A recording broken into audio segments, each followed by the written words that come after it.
Tinatayang 472,000 halaga ng fully grown marijuana plants ang binunot at sinunog ng kapulisan ng Benguet sa isinagawang marijuana eradication sa Kibungan, Benguet.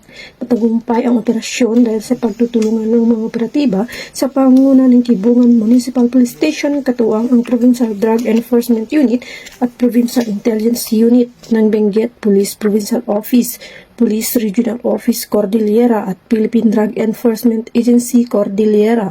Nagresulta ang operasyon sa pagkadiskubre ng 3 plantasyon na may kabuang lawak na 420 square meters na may tanim na mahigit kumulang 2,360 piraso ng fully grown marijuana plants na may standard drug price na 472,000 pesos.